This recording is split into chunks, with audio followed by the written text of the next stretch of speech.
I guess the same thing that inspires any screenplay I write is just imagining the film up on screens. When I write a film, I still write for movie theaters. Um, I love that experience of a bunch of strangers sitting in a dark room watching a film. And so I'm trying to think back to the cinematic experiences that shaped me and really affected me when I was younger. And you're trying to recreate that. I'm trying to give people the same experience that I had when I first saw Ghostbusters or E.T. or Star Wars or whatever it is. You're trying to give people those experiences. So that's always what inspires me, is just uh, you know kind of blowing an audience's mind and having something happen that they can't forget.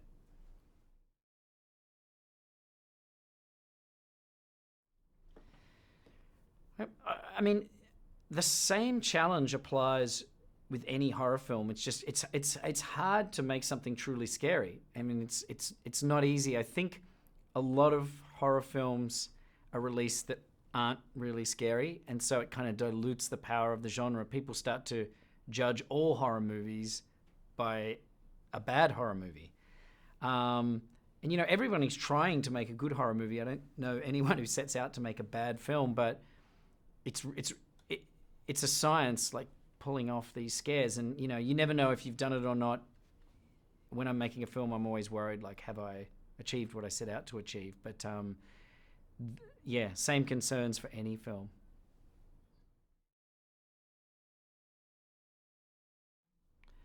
I did, in the sense that it's this iconic character, and we know how the original Invisible Man is perceived.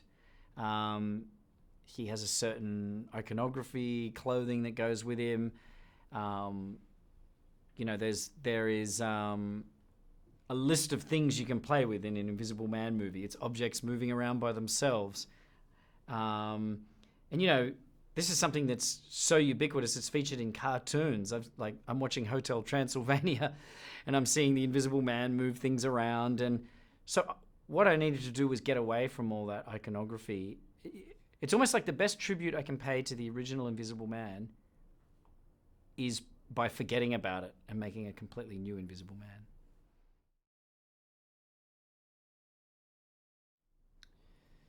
Well, my favorite part of any film is usually the sound mix, believe it or not, because the shoot is so stressful. You're running against the clock. Then you're editing, and you're not quite sure what you've got yet. For me, when you're doing the sound mixing, that's the first time it becomes real. You're sitting in a movie theater, so it's the first time seeing the images up on a big movie screen, and you're hearing it come alive. And yeah, for every film I've directed, that's been my favorite stage.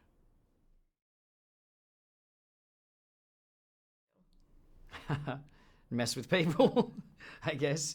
I would want to test out the invisibility. Um, I guess I'd do some trial runs of tapping people on the shoulder, because there'd always be a part of me that would thinking this isn't really working, and they're just going to turn around and be like, "Why are you doing that, Leigh?" But yeah, I guess I would ramp up. Yeah, I don't know. I'd like to think I'd use those powers for good, but maybe the invisibility power is just too overwhelming, and you end up becoming